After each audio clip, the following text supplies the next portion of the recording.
교독문 79번 요한복음 15장을 교독하겠습니다. 나는 포도나무여 너희는 가지라. 그가 내 안에 내가 그 안에 거하면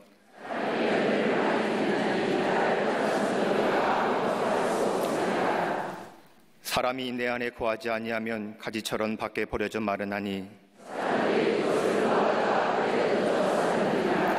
너희가 내 안에 거하고 내 말이 너희 안에 거하면 무엇이든지 원하는 대로 구하라. 너희가 열매를 많이 맺으면 내 아버지께서 영광을 받으실 것이요 아버지께서 나를 사랑하신 것 같이 나도 너희를 사랑하였으니 내가 아버지의 계명을 지켜 그의 사랑 안에 거하는 것 같이 내가 이것을 너희에게 이름은 내 기쁨이 너희 안에 있어 너희 기쁨을 충만하게 하려 함이라. 아멘.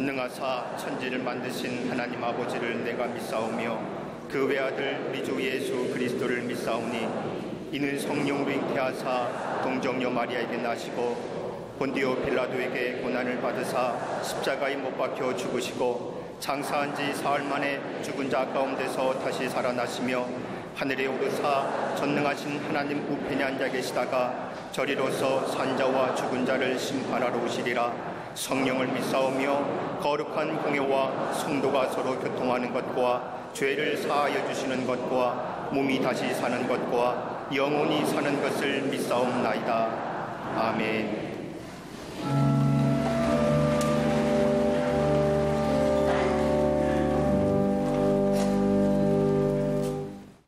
모든 시간의 주인이 되시고 만물을 질서있게 통치하시는 아버지 하나님, 마음이 옷깃을 여미고 우리 주님 앞에 나와 8월의 마지막 주일 예배를 하나님 앞에 드리게 하시니 감사를 드립니다. 시원한 가을 기운이 불어오듯 예배드리는 모든 이들에게 성령의 바람을 부어 주시옵소서. 오늘 예배를 통해 성령의 음성을 듣게 하시고 우리 주님께서 가르쳐 주신 말씀에 귀 기울여 순종하는 겸손함의 성품을 허락하여 주시옵소서. 2017년 한 해 동안에 주의 복음의 능력으로 생명의 빛을 비추는 교회로 예수 그리스도의 생명과 사랑, 주의 복음의 진리를 온 세상 가운데 흘려보내는 축복의 재단으로 더 크게 사용하여 주시옵소서. 주께서 세우신 모든 기관들과 속회와 선교를 통해 생수의 강물로 이어지게 하시고 온 성도들의 구령의 힘찬 함성이 일치된 순종으로 20만 명의 영혼 구원과 1천 선교회 5천 속회의 비전으로 속히 이루어지게 하여 주시옵소서. 광림의 모든 교역자들과 임원, 온 성도들이 주신 사명의 핏대를 향하여 달려가게 하시고 교회의 성장과 부흥의 큰 일을 이루어가도록 인도하여 주시옵소서. 오늘 단위에서 말씀을 전하시는 담임 목사님의 입술을 붙잡아 주옵시고 그 말씀에서 전해지는 영적 교훈을 통해 성도들의 신앙이 바로 세워지고 영적 세임을 얻는 능력의 말씀이 되게 하여 주시옵소서. 함께 예배하는 광림남교회, 광림소교회, 해외 선교지, 주의 자녀를 위해 눈물로 기도하는 이 땅의 모든 부모들과 병상에 누워 예배하는 모든 자리마다 본당과 동일한 감사와 기쁨이 넘치게 하여 주시옵소서. 이 모든 말씀 우리의 모든 것 되시는 예수 그리스도 이름으로 간절히 기도하옵나이다. 아멘. 오늘 성경 말씀은 요한복음 15장 9절부터 14절 말씀입니다. 아버지께서 나를 사랑하신 것 같이 나도 너희를 사랑하였으니 나의 사랑 안에 거하라. 내가 아버지의 계명을 지켜 그의 사랑 안에 거하는 것 같이 너희도 내 계명을 지키면 내 사랑 안에 거하리라. 내가 이것을 너희에게 이름은 내 기쁨이 너희 안에 있어 너희 기쁨을 충만하게 하려 함이라. 내 계명은 곧 내가 너희를 사랑한 것 같이 너희도 서로 사랑하라 하는 이것이니라.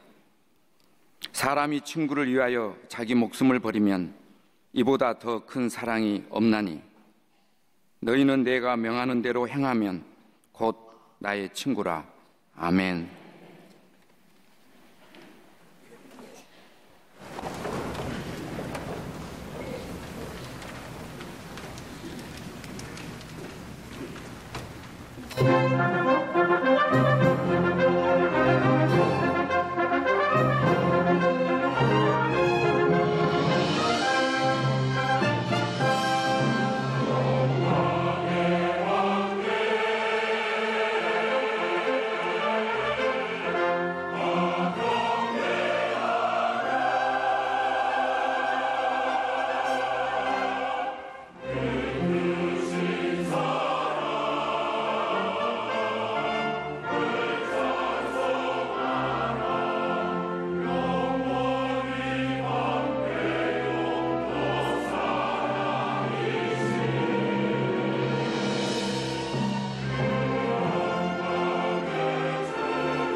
갈릴리 성가대와 오케스트라의 귀한 찬양에 감사합니다.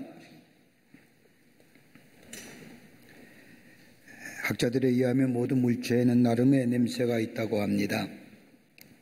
그런데 놀라운 것은 물체에만 고유한 냄새가 있는 것이 아니라 사람에게도 저마다의 고유한 냄새가 있습니다. 우리 한국 사람에게는 한국 사람의 고유한 냄새가 있습니다. 서양의 사람은 서양 사람의 고유한 냄새가 있고 중국 사람은 중국 사람의 고유한 냄새가 있습니다.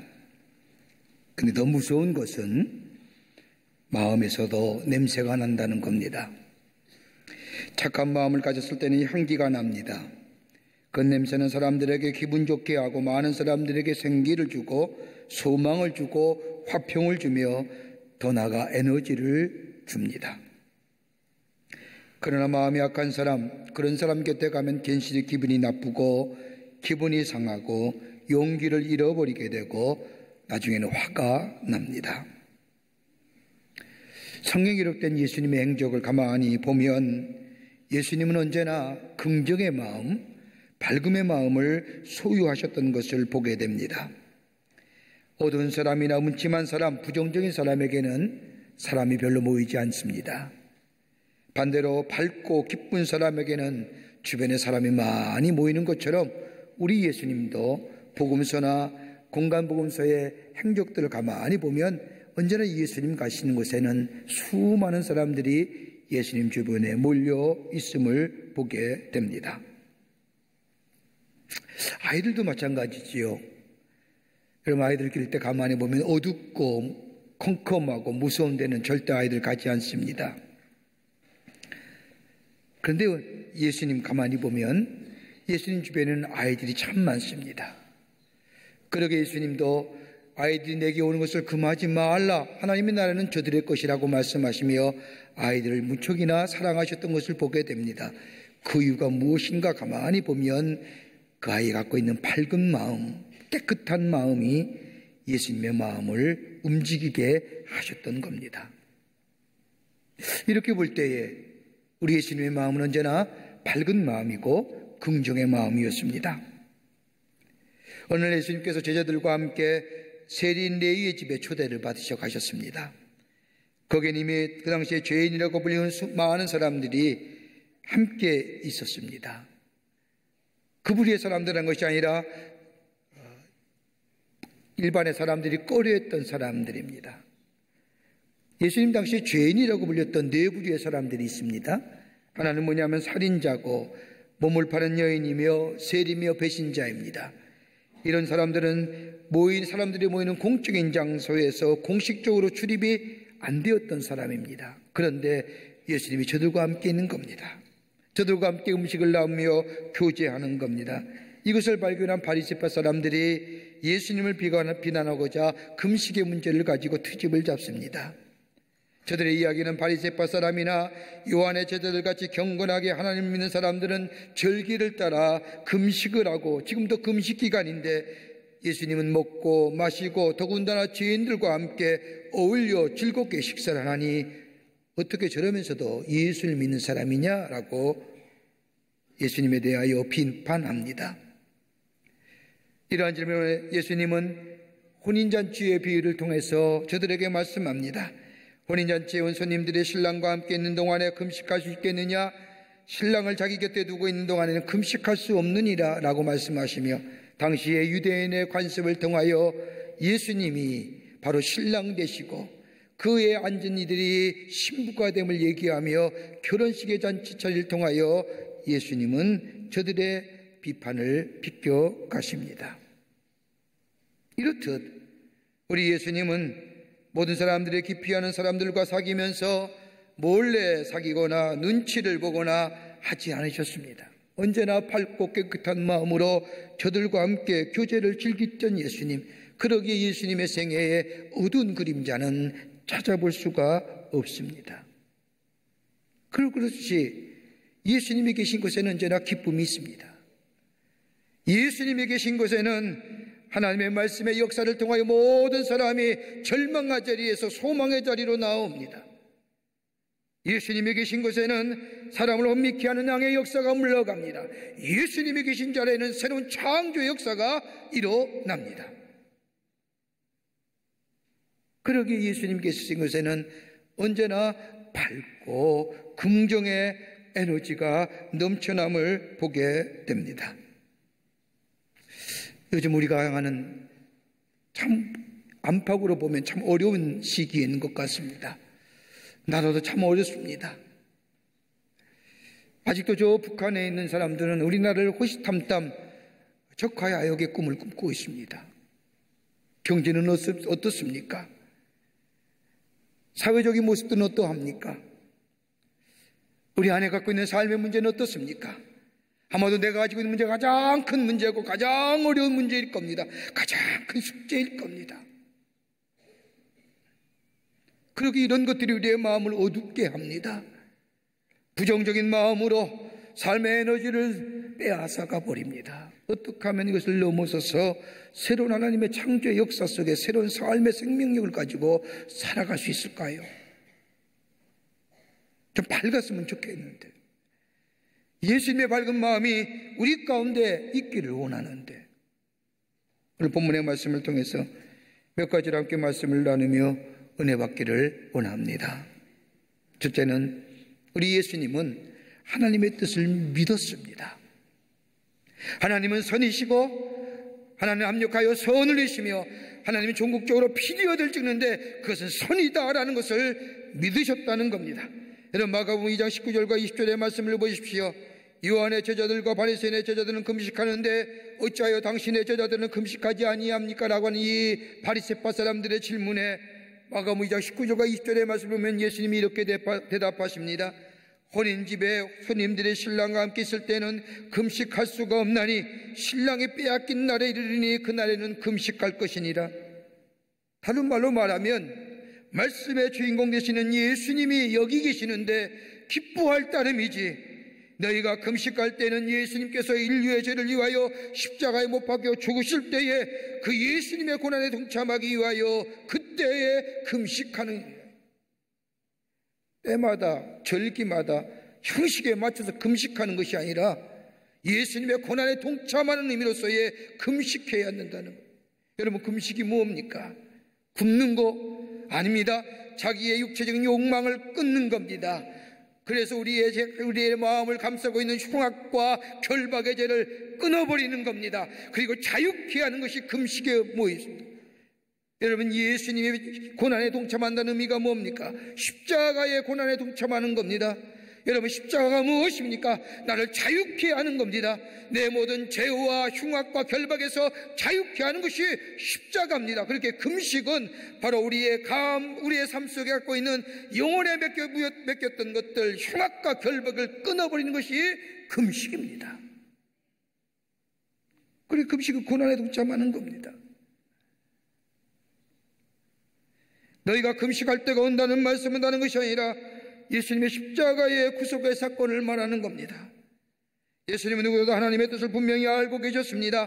그러기에 그 뜻을 이루어 가셨고 하셨던 분이 우리 예수님이십니다. 그러기에 하나님의 뜻을 이루기 위하여, 하나님의 뜻을 이룬다는 것으로 인하여 예수님의 마음에 늘 긍정과 밝은 마음이 계셨던 겁니다.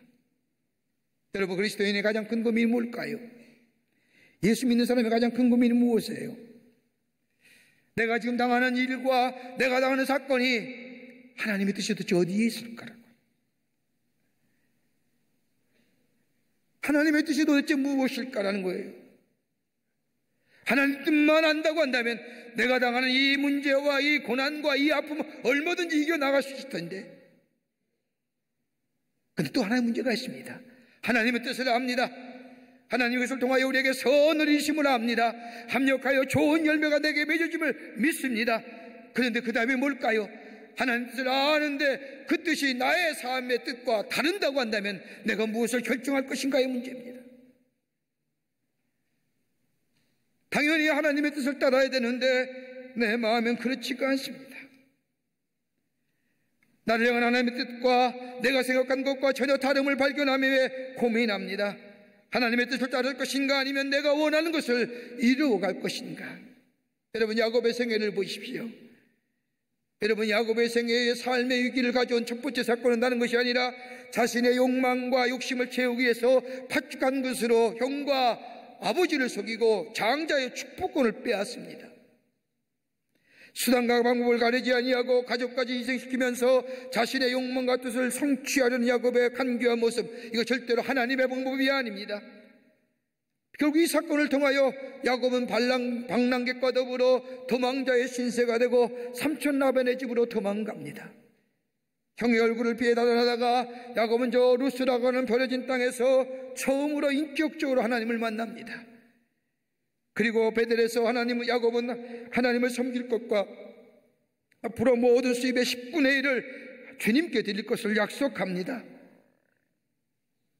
위기 속에서 하나님을 만나는 겁니다. 그리고 하나님의 뜻에 순종하며 살기를 원합니다. 서약합니다. 그리고 자기가 뱉던 돌베개를 가다가 저 버려진 루스 땅에서 제단을 쌓고 이 집은 베델 하나님의 집이라 하나님과의 서운한 약속, 하나님과의 커버넌트를 가지고 삽니다. 근데 보세요, 그렇게 순탄한 길이 아닙니다. 위기 때 하나님께서 만나신 이 놀라운 역사, 여러분, 우리 하나님은 위기를 선용하시는 분입니다. 여러분, 유명한 경험신 신학자인 윌리엄이라고 하는 사람에 의하면 위기 속에 세 가지의 귀한 역사를 경험한다고 얘기합니다. 경험주 신학자인 데니엘 데이 윌리엄스는 위기는 어떤 것을 갖다 주느냐, 세 가지 의미가 있는데, 하나는 뭐냐? 위기는 우리로 하여금 내가 누구인가를 깨닫게 해준다는, 정체성을 알게 해준다는 겁니다. 내가 누구냐? 내가 어떤 사람이냐? 내가 무엇하고 살았느냐? 정신없이 살아왔는데 삶의 위기가 닥치면 내가 누군가, 내가 어떤 사람인가 알게 한다는 거예요. 가장 첫 번째로 낚이는 감정의 자기 정체성이 뭐냐? 난 약한 존재라고 합니다. 또 하나의 새로운 의미가 있는데, 하나는 뭐냐면 소통을 원활하게 해준다는 겁니다. 위기는 사람으로 하여금 소통의 관계를 만들어준다는 겁니다. 여러분, 가만히 보세요. 대체로 일이 잘 될 때나 사업이 승승장구할 때 보면 교만해집니다. 다른 사람과의 소통이 없습니다. 가까운 아내와도 별 말이 없습니다. 친구와의 대화도 없습니다. 그저 자신만 잘났고 자신이 하는 일이 바른 길이라 생각하며 나아갑니다. 그러나 위기가 닥치고 시련이 닥치면 그제서야 내 삶이 어떠한 삶인지 다른 사람과 소통이 생깁니다. 낮아집니다. 겸손해집니다. 자신이 아픔을 당했기에 다른 사람의 아픔을 이해하게 됩니다. 소통이 되는 거죠. 커뮤니케이션 되는 거예요. 또 하나의 의미는 뭐냐? 치유의 능력이 생기는 거예요. 이 치유는 자생적으로 생기는 것이 아니라 고난으로부터의 새로운 가능성의 세계를 열어가게 하는데, 자신의 의무로만 되지 않음을 절실하게 경험하기에 다시금 절대자 되신 하나님을 의지하게 된다는 겁니다. 나의 도움은 하나님께로부터 온다는 사실을 깨닫고 하나님의 도움을 구하는 자, 그로 인하여 내 안에 치유의 역사가 생겨납니다. 그렇게 위기는 또 하나의 새로운 성장의 기회라는 겁니다. 야곱이 그랬습니다. 베델에서 하나님이 만난 후에 약속합니다. 하나님과의 소원합니다.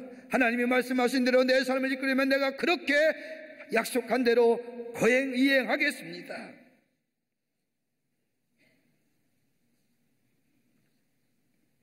하나님의 약속을 믿었기에 야곱은 20년간이나 저 삼촌 라반의 집에서 고생 아닌 고생합니다. 20년 동안 모습 생활합니다. 성경의 말씀을 보면 낮에는 더위에 밤에는 추위로 고생하며 삼촌 라반의 집을 위해서 부지런히 일하며 삽니다. 20년 동안이나 10번의 품삯을 착취당하는 아픔도 당합니다. 사랑하는 아내를 얻기 위해서 21년을 일합니다.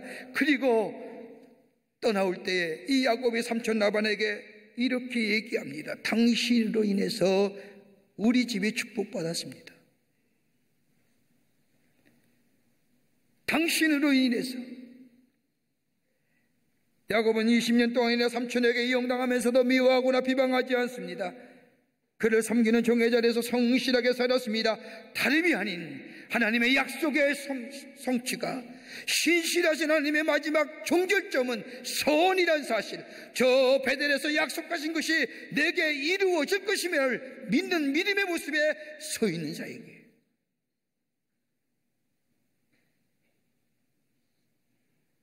그는 마지막 삼촌의 집을 떠나올 때에 당신을 통하여 내가 축복받았습니다 라고,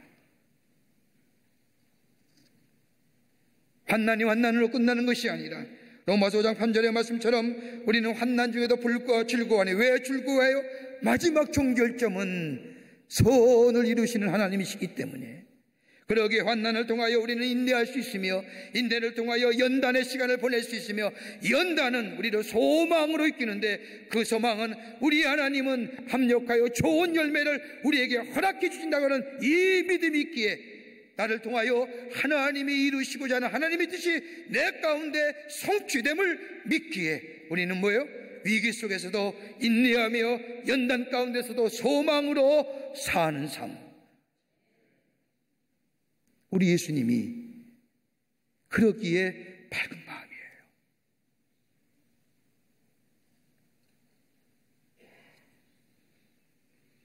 여기 오늘 요한복음 15장 9절부터 11절의 말씀을 보면 포도나무의 비유를 말씀하시면 위에 나의 기쁨이 너희 안에 있고 또 너의 기쁨이 넘치게 하려 합니다. 예수님의 기쁨이 뭐예요?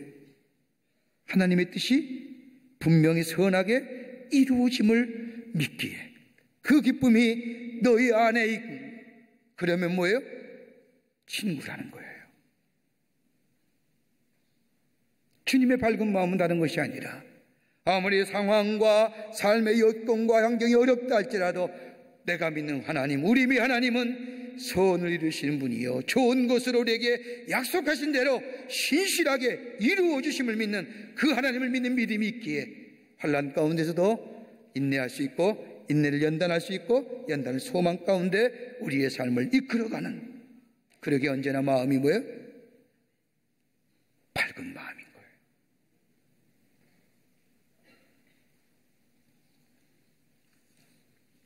두 번째는 우리 예수님은 사람의 변화를 믿고 계셨어요.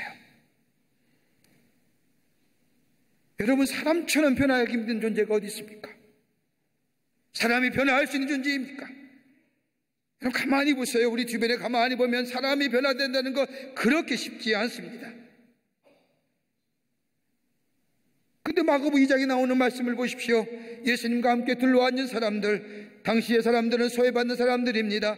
장리와 세리와 살인자와 배신자들입니다.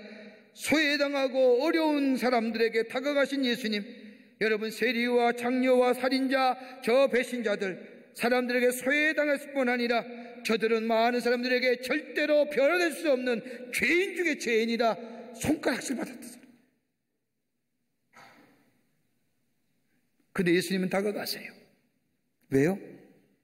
저들 또한 변화될 수 있다고 믿기 때문이에요.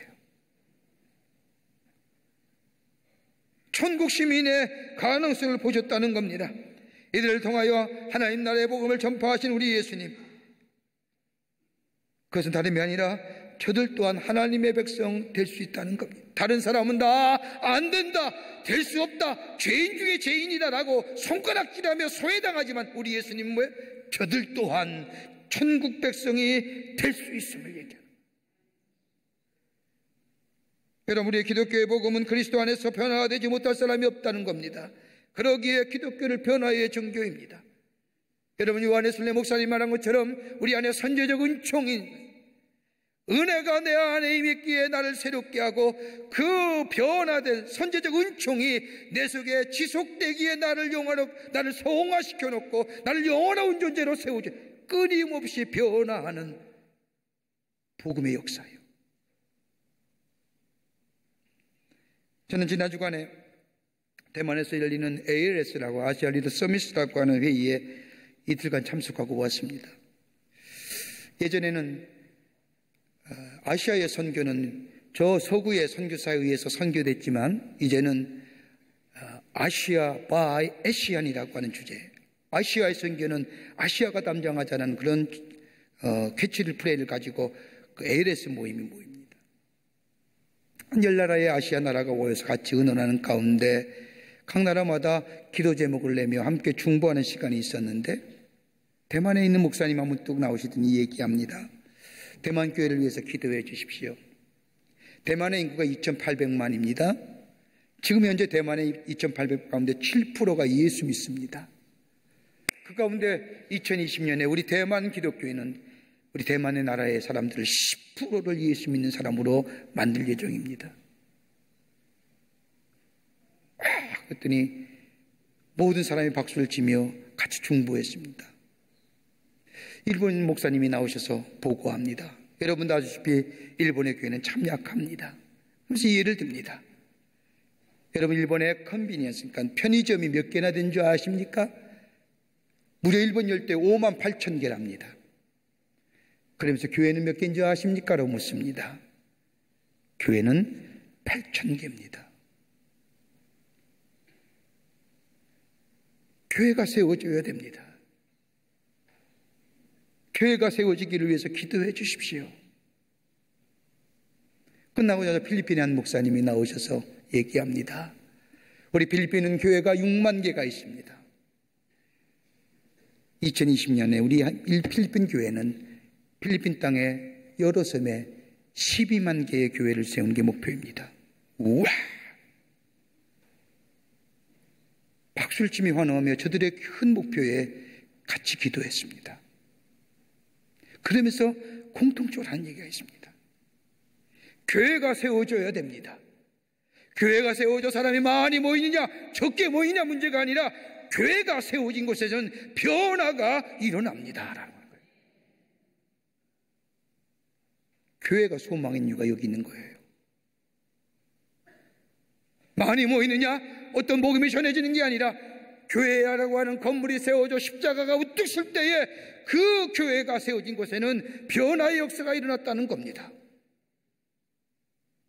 그래도 우리 한국교회 몇 개인 줄 아십니까? 한국교회가 5만 5천 개입니다. 근데 뭐라고 얘기합니까? 십자가 너무 많다 있다 이 소리 합니다.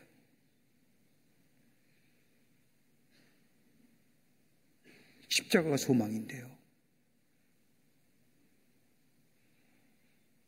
요즘 우리 개혁이라는 단어 심시지 않게 듣지요? 여러분, 개혁이 무엇입니까? 개혁의 사전적 정의를 찾아보면 변화에 대하여 적극적으로 대처하는 방법이 개혁입니다. 변화되는 변화가 아니라 선택적으로 의식적으로 변화를 일으키는 것이 개혁입니다. 제도를 바꿔서 여러분 제도를 바꿔서 개혁한다는 것, 여러분 직업도 바꿀 수 있고 조직도 바꿀 수 있고 스트럭처도 바꿀 수 있고 다 오가나이즈도 다 바꿀 수 있어요. 제도로. 근데 가장 바꾸기 힘든 게 뭔지 아십니까? 사람이에요. 사람이 변화되는 게 쉬운 거 아니에요. 늘 패배의식과 부정적인 생각과 언제나 다른 사람에 비하여 상대적으로 손세받고 있다고 하는 상대적 박탈감, 이런 의식에 사로잡힌 사람이 긍정적이고 새로운 창조적인 사람으로, 적극적인 사람으로 바뀌어지는 것, 힘들지만 가능해요. 그러나 이거보다 더 어려운 것이 뭐냐면요, 다름이 아니라 패배와 부정적과 염세적인 생각 속에 사로잡힌 생각보다 더 어려운 사람이 뭐예요? 편견의 사람입니다. 편견. 고정관념이에요. 잘못된 지식과 편견 속에 고집에 매여 있는 사람. 여러분, 이런 사람의 공통점은 교만합니다. 교만하여 자신이 가진 잘못된 가치관과 세계관과 지식과 인격을 통한, 여러분, 이런 사람들이 지도자 되면 불행해지는 겁니다. 본문에 나온 바리새인은 그랬거든요. 예수님과 함께 모이는 세리와 창기와 또 살인자와 배신자 보면서 쟤들은 구원받지 못해. 쟤들은 구원받을 사람이 못돼. 잘못된 지식과 편견을 만들어 가지고 만들어진 교만함. 여러분, 예수님이 이 땅에 오셔서 처음으로 하신 말씀이 마가복음 1장 15절의 말씀을 보면 때가 찼느니라, 하나님 나라가 가까이 왔느니라, 회개하고 복음을 믿어라. 여러분, 이 말씀이 저 세리와 창기와 그 밖에 배신자와 살인자를 향한 말씀입니까? 아니잖아요. 다 향한 말씀입니다. 회개할 때 생각이 바뀌어지고, 회개할 때 우리의 가치관이 달라지며, 회개할 때 우리 뜻이 바뀌어지는 것. 오늘 바리새인들 어떤 사람입니까? 종교적으로 먼저된 사람입니다. 열심히 있는 사람이고 성경을 많이 알고 공부 많이 했던 사람입니다. 기득권을 가진 사람입니다. 권력층입니다. 이런데 뭐라고 생각해요? 쟤들은 안 된다. 저들 위하여 회개하고 하나님 나라가 가까웠으니 복음을 믿으라는 얘기예요.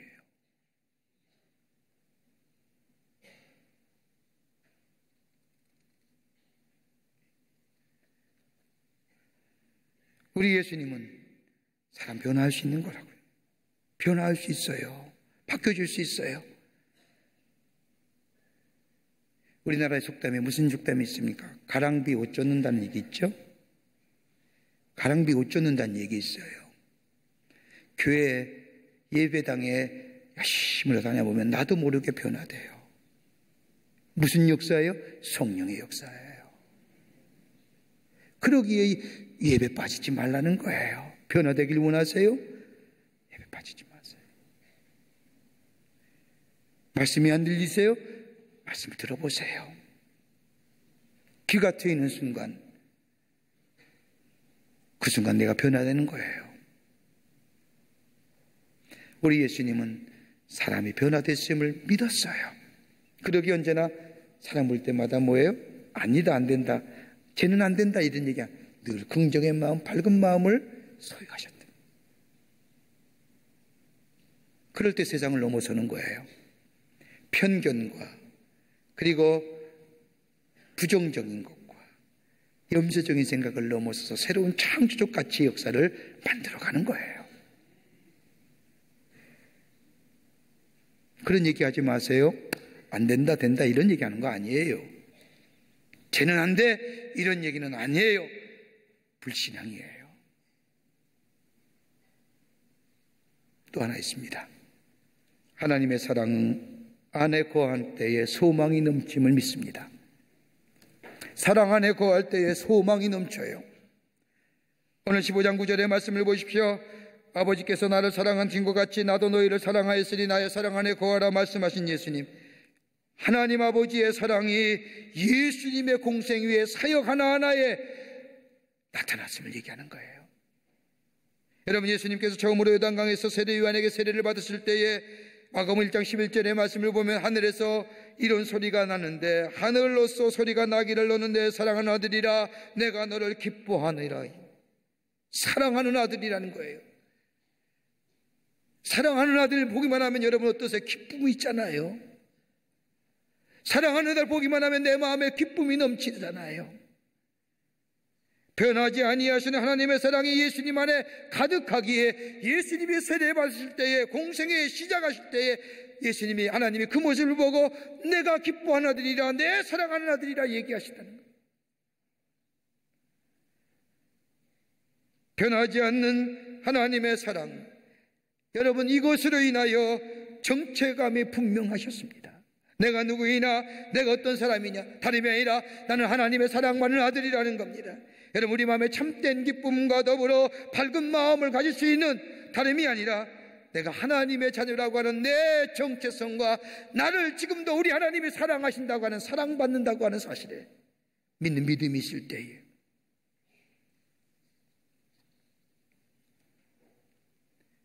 예수를 구주로 영접한 자, 하나님 나라 후사가 될 뿐만 아니라 하나님 나라의 자녀가 될 뿐만 아니라 하나님 나라의 권세 있는 자로 하나님이 사랑하는 사람 된다는 것. 누가 증거예요? 로마서 8장 16과 17절의 말씀을 보면 성령이 친히 우리 영으로 더불어 우리가 하나님의 자녀인 줄을 증거하시나니 자녀이면 또한 후사요 곧 하나님의 후사요 그리스도와 함께한 후사이다. 누가 증거예요? 성령이에요. 그러기에 예수님이 너가 내 안에 내가 너 안에 이 얘기하시는 거예요. 여러분 물에는 수압이라는 거 있죠? 이 수압 때문에 우리 물속 깊은 곳에 들어가면 우리의 몸이 파괴되어 죽습니다. 근데 얼마 전에 뉴스 보니까 저 심해 깊은 곳에 무려 8,718m에 사는 생물 물고기를 사진으로 찍었다고 대화제가 됐습니다. 그 물고기 뭐냐? 곰취라고 하는 물고기입니다. 과학자들은 어떻게 그렇게 심해 깊은 어두운 곳에 저 깊은 수압이 많은 저 깊은 8,718m 되는 그 깊은 심해 가운데 어떻게 생물체가 살 수 있느냐? 이런 질문에도 한마디로 얘기합니다. 다른 것이 아니라 바다 깊은 속에 높은 수압과 그리고 물고기의 몸 안에 있는 압력이 같으면 산다. 우리 어떻게 살아요? 어떻게 살아요? 세상을 어떻게 이겨야 돼요? 여러 가지 있을 겁니다. 나 몰라. 관심 없어. 난 내대로 살 거야. 그렇다고 우리의 삶의 문제가 해결됩니까?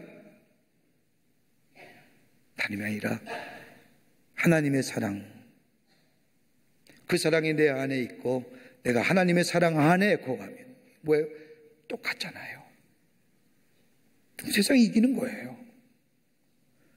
그 사랑이 없으니까 넘어지는 거잖아요. 하나님의 놀라운 십자가의 사랑을 내가 믿고 내가 그 사랑 안에 거하면 예수 그리스도의 진리가 내 안에 충만해져. 여러분 요한복음 1장 14절의 말씀을 보십시오. 은혜와 진리가 충만하더라. 저는 이 말씀을 묵상하면서 도대체 왜 은혜가 앞에 왔을까? 진리가 먼저 오고 그 다음에 은혜가 와야죠. 진리는 예수님인데 예수님이 먼저 오고 난 다음에 그 다음에 은혜가 와야 되는데 반대로 은혜와 진리가 충만하더라. 은혜는 뭐예요? 그리스도의 십자가의 사랑이에요. 그 사랑이 내게 충만해지면 그 다음에 뭐예요? 진리가 내 안에 충만해지는 거예요.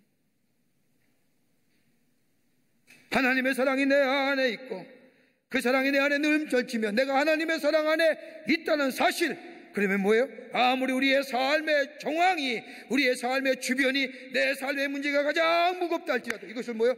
넘어서는 거예요. 어버커밍하는 거예요. 오버웰밍하는 거예요. 여기에 뭐가 생겨요? 소망이 생기는 거예요. 그 사랑 안에 있습니까? 내가 하나님의 자녀임을, 하나님의 사랑받고 있음을. 영국 옥스퍼드와 캠브리지 대학에서 학생들을 가르쳤던 금세기의 유대한 변증학자인 C.S. 루이스가 한 번은 캠브리지 대학 채플에서 설교를 하면서 설교 제목이 예수의 구주되심이란 설교 제목을 가지고 설교를 했습니다. 설교가 끝난 후에 한 학생이 이 루이스 박사에게, C.S. 루이스 박사에게 찾아와 말합니다. 만약 오늘 박사님께서 예수님은 위대한 본받아야 할 스승이라고 말했다면 그 자리에서 우리 모든 학생이 박사님의 설교를 듣고 박수를 쳤을 겁니다. 그런데 박사님은 예수님은 구세주의다라고 하는 폐케 묵은 기독교의 교리를 얘기하므로 우리는 그 박사님의 말씀에 그 어떤 반응도 보이지 않았습니다. 이때 C.S. 루이스는 그 청년에게 이렇게 물어봅니다. 자네는 정말 예수가 완벽한 모델이라 생각하는가? 청년은 그럼요. 당연히 그렇게 생각합니다. 이어서 루이스가 질문하기를, 그러면 그 완벽한 모델이신 예수를 따라가는 것이 중요한 삶이라고 믿는가? 그렇지요. 그러면 내가 다시 자네에게 묻겠네. 자네는 완벽하고 도덕적인 모델이신 예수를 자네가 완전히 따라갈 수 있다고 생각하는가? 라고 하는 질문에 이 청년은 잠시 생각하다가 따라갈 수 없지요 라고 대답합니다. 그때 이 루이스가 얘기합니다. 그러면 자네는 도덕적 실패를 인정하는구만. 그렇다면 자네의 삶 속에 실수가 있었고 죄가 있다는 사실을 인정하는가? 예, 인정해요. 그래서 C.S. 루이스가 말합니다. 그렇다면 자네에게 필요한 것은 도덕적 모델로서의 예수가 아니라 자네의 도덕적인 실패와 죄에서 자네를 구원할 구세주인 예수가 먼저 필요하다네. 죄인에게는 모델로서의 예수가 아니라, 도덕적이고 인격적인 모델로서의 예수가 필요한 것이 아니라 너의 죄에서, 네 결함에서 구원해 줄 구세주 예수가 필요하다네. 구세주 예수 만난 다음에야 그분은 자네에게 도덕적이고 윤리적인 모델이 될 수 있다네.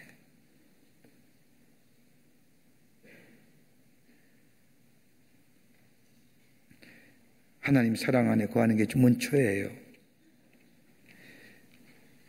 내가 너 안에, 너가 내 안에 거하는 게 문초예요.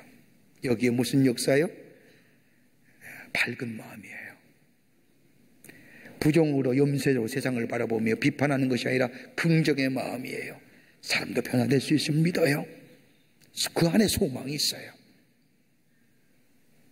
믿음을 가지고 내 주변의 삶의 어려운 문제 넘어서 새로운 창조의 역사, 생명의 역사, 생명의 향기를 불어넣는 향기 나는 사람 살리는 하나님의 사람으로 살아가시는 여러분과 저와 되시기를 주의 이름으로 축원합니다. 하나님 감사합니다. 저희들 사랑해 주시고 하나님의 자녀 삼으심에 감사합니다. 뒤돌아보고 아무리 바라보아도 어려운 것뿐입니다. 우리가 하나님의 사랑 안에 거하는 자들 되게 하여 주셔서 그 사랑이 나를 새롭게 하고 그 사랑이 우리의 삶을 변화시킬 수 있음을 믿으며 그 사랑 안에 소망이 있음을 믿고 그 사랑 안에 거함으로 인하여 세상을 이기고 생명의 향기를 전파하는 저희들 되게 하여 주시옵소서. 성령이 도우시고 인도해 주실 줄 믿으며 예수님의 이름으로 기도하옵나이다. 아멘.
우리의 죄를 위하여 십자가에 달려 돌아가셔 우리를 구원해 주신 우리 구주 예수 그리스도의 크신 은혜와 당신의 하나밖에 없는 아들을 우리에게 보내주셔서 우리를 향한 당신의 사랑을 확증시켜 주신 하나님 아버지의 형용할 수 없는 사랑하심과 우리 안에 내재하시며 우리의 구원의 완성을 이루어 가시는 성령님의 놀라운 능력의 역사가 거룩한 주일 주의 전에 올라와 마음과 정성을 모아 하나님 앞에 예배드리며 주의 사랑 안에 거하기로 새롭게 결심하고 저 성전의 문을 나선 우리 사랑하는 광림의 권속들과 영상을 통하여 하나님 앞에 예드린 한국교회 성도들과 그 밖의 거룩한 백성들 위해 주께서 지금으로부터 영원토록 함께 하시기를 간절히 축원하옵나이다.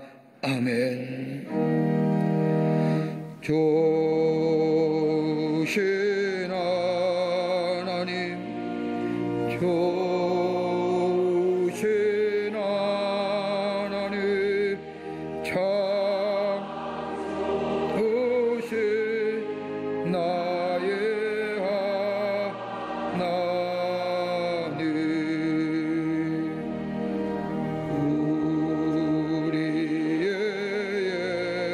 예배를 받으신 하나님, 자